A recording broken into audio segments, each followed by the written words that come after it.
நல்லவராய் ஒரு யூதா ததேயு. மெசபடோமியாவில் ததேயு தன்னுடைய பணியை சிறப்பாக செய்தார். அங்கே மக்களுக்கு இயேசுவின் போதனைகளை போதித்ததுடன் அங்குள்ள அரசனின் நோயையும் குணமாக்கினார். அரசனின் நோயை குணமாக்கிய ததேயுவின் புகழ் நாட்டில் சற்றென்று பரவியது. பலர் ததேயுவிடம் நலம் பெற வேண்டும் என்னும் விண்ணப்பங்களோடு வந்தார்கள். அவர்கள் அனைவரையும் இயேசுவின் பெயரால் குணமாக்கினார் ததேயு. ஆர்மீனியா பகுதியில் ததேயு வீரியமுடன் பணியாற்றினார். இயேசுவின் அப்போஸ்தலர்களில் 5 பேர் ஆர்மீனியா பகுதியில் பணியாற்றி இருக்கிறார்கள். ததேயு ஆர்மீனிய திருச்சபையின் தந்தை என்று அழைக்கப்படுகிறார். ஆர்மீனியாவே உலகின் முதல் கிறிஸ்தவ நாடானது.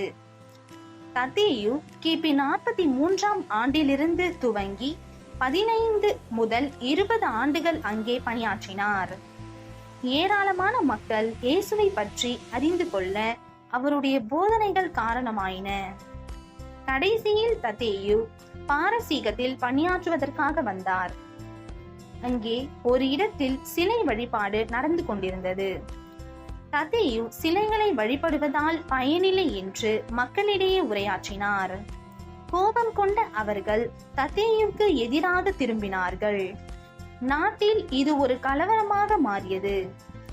வெகுண்டெழுந்த சிலை வழிபாடு செய்த மக்கள் கிறிஸ்தவர்களை கொல்ல ஆரம்பித்தார்கள். ததேயுவும் கொல்லப்பட்டார். ஈட்டியால் குத்தி கொல்லப்பட்டார் அவர். ரோமில் உள்ள புனித பேதுரு ஆலயத்தில் இன்னும் ததேயுவின் எலும்புகள் பத்திரப்படுத்தப்பட்டுள்ளன.